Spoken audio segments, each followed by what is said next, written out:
Coucou les amis, donc je voulais vous reparler vite fait des 5 blessures. Bon, moi c'est au fil de mes avancées que il y a des tilts qui se font, en plus des autres. Donc voilà, je trouve intéressant de revenir sur les 5 blessures et de toute façon je pense qu'on n'en parle jamais trop de ces fameuses 5 blessures parce que des fois elles se cachent dans des coins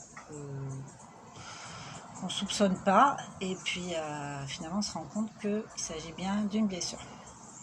Donc pour rappel, les 5 blessures qui empêchent d'être soi-même, hein, je pense qu'il n'y en a pas que 5. Mais enfin, les 5 principales que l'être humain est amené à côtoyer dès le plus jeune âge et à entretenir, malheureusement, en tout cas pour les 5, je pense, mais peut-être une en particulier qui va creuser, parce que c'est là où ça pêche et justement c'est ça qui va demander un gros travail de fond. Donc pour rappel, on se rappelle du mot trahi, hein, T comme trahison, R rejet, A abandon, H humiliation, I injustice. Donc ça c'est les 5 blessures, c'est l'anicroche des 5 blessures, sachant que la trahison va amener un comportement de contrôle, contrôler ce qui arrive, parce que bon, c'est senti trahi une fois, il est hors de question que ça se reproduise, donc du coup on gère, enfin en tout cas on essaie, mais le problème c'est qu'on ne peut pas tout contrôler. Donc vouloir tout contrôler, c'est complètement illusoire. Et puis du coup, ça empêche le lâcher prise et la spontanéité. Un peu dommage, dommageable pour soi déjà en premier. Et puis dans les relations qu'on va avoir avec les autres, parce que du coup, ça manque d'authenticité. La relation rejet à soi-même, quand on éprouve la blessure du rejet, on va avoir tendance à fuir les autres, avoir des comportements fuyants, à devenir un peu transparent, passer inaperçu physiquement. Mais surtout retenir la notion de fuite. Pourquoi je suis dans la fuite tout le temps? Je me suis sentie rejetée. Avant d'être rejetée, puisque je ne suis pas quelqu'un d'important, même pas pour ce que je suis. Alors on n'a pas favorisé ça certainement dans l'enfance. Je me suis pas sentie aimée sans condition. Je me suis sentie plutôt rejetée. On n'avait jamais le temps pour moi, ou alors on me couvait de trop. C'est pas rendre service de couver trop un enfant parce que on va le faire au sein de notre famille, mais une fois qu'il va être à l'extérieur, il va être confronté au monde et tout le monde n'a pas le temps de faire ça. Heureusement d'ailleurs, parce que du coup ça favorise pas forcément l'autonomie dans tous les plans et l'autonomie affective en plus. Donc quelqu'un qui s'est senti rejeté va avoir tendance à rejeter, mais peut-être pas de façon franche en fait. Ça va être assez insidieux. Parce que la personne, tout simplement, elle ne va pas forcément s'en rendre compte qu'elle est dans cette attitude-là. Elle a tendance à fuir les situations, à fuir les gens. Donc voilà, c'est un peu dommage et se fuir soi-même pour le coup. Donc voilà, après on a l'abandon, donc là c'est dépendance affective, s'il vous plaît ne m'abandonnez pas, je ne peux pas faire tout seul. Alors là pour le coup l'autonomie c'est même pas la peine. C'est-à-dire que c'est des personnes qui sont capables d'être autonomes mais qui sont persuadées, qui se persuadent inconsciemment qu'elles ne savent pas être autonomes. Tout ça pour ne pas être seules. Parce que le sentiment d'être seule c'est horrible, se sentir abandonné en vérité. Le simple fait de se sentir, hein, même si on ne l'a pas été réellement, parce qu'il y a une différence entre nos interprétations et les intentions des autres. Mais qu'on se soit senti abandonné, qu'on l'ait été vraiment, de toute façon c'est horrible à vivre. Et du coup on ne veut surtout pas le revivre, donc on va avoir le masque en société du dépendant affectif. Celui qui va demander sans cesse de l'aide aux autres. Voilà, après humiliation, donc masochiste, tendance masochiste, hein, quand on s'est senti humilié, donc on va aller piquer là où ça fait mal, mais en même temps c'est l'exemple qu'on a eu, donc on va avoir tendance à reproduire, hein, tout ça c'est complètement inconscient. L'idéal c'est quand même d'arriver à mettre des mots dessus à un moment donné quand les relations aux autres en pâtissent et que c'est répétitif, qu'on se retrouve toujours dans des schémas répétitifs.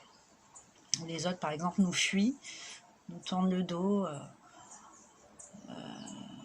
nous disent qu'on n'est pas agréable, qu'on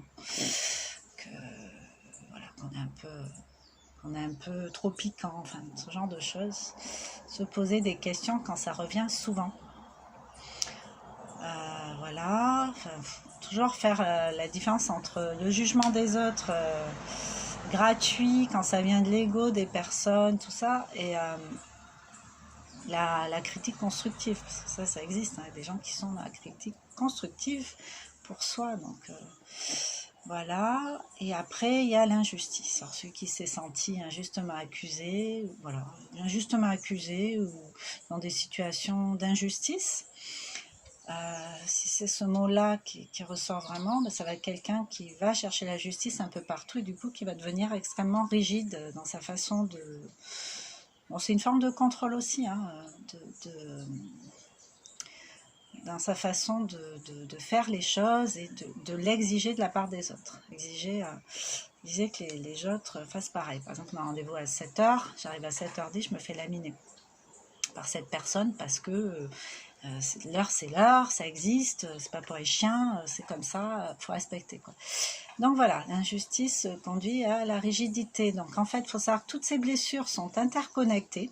Dire qu'on n'en a qu'une, c'est faux, on les a toutes. Elles s'alimentent entre elles en plus, puisque quelqu'un de rigide va vouloir contrôler les autres. Ce qui est rigide avec lui, ok, mais rigide avec les autres, c'est du contrôle. Donc voilà, la partie d'abandon dans le contrôle, ça va être ah ben m'abandonne pas, ben, je vais mettre quelque chose en place pour pas être abandonné. C'est encore du contrôle, mais c'est basé sur la blessure d'abandon. Donc elles sont toutes interconnectées.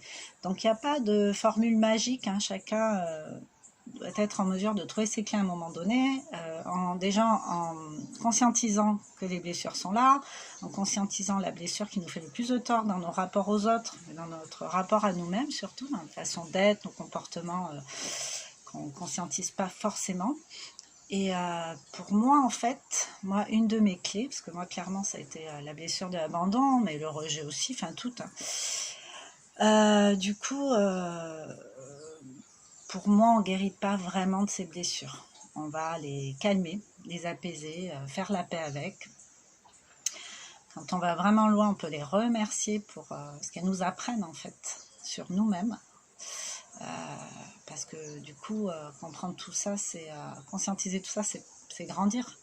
C'est grandir, c'est évoluer dans sa tête, dans son comportement, dans sa façon de voir les choses, dans sa façon d'observer, d'interpréter le monde, son monde intérieur aussi. Et du coup, pour moi, identifier les blessures, c'est surtout faire la paix avec, les calmer, les apaiser, leur dire ok, je sais que tu existes, tu es là.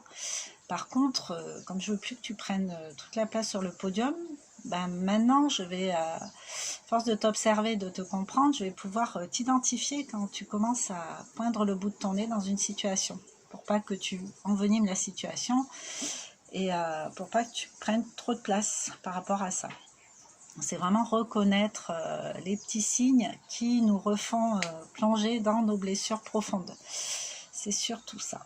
Donc voilà, je voulais vous partager cette façon de faire qui, moi, en tout cas, m'est très utile et j'espère pouvoir aider certains d'entre vous, en tout cas une majorité, avec ces petits conseils-là. Donc voilà, donc si vous avez des conseils à donner par rapport aux blessures, si vous avez déjà travaillé dessus et que vous avez d'autres clés, n'hésitez pas à les partager, c'est toujours intéressant, cette intelligence collective par rapport à tout ce qui anime l'être humain de toute façon, la condition humaine. Donc voilà, je vous souhaite une belle journée et je vous dis à bientôt avec une autre vidéo. Merci à tous les abonnés, merci pour votre fidélité. On se retrouve bientôt. Ciao!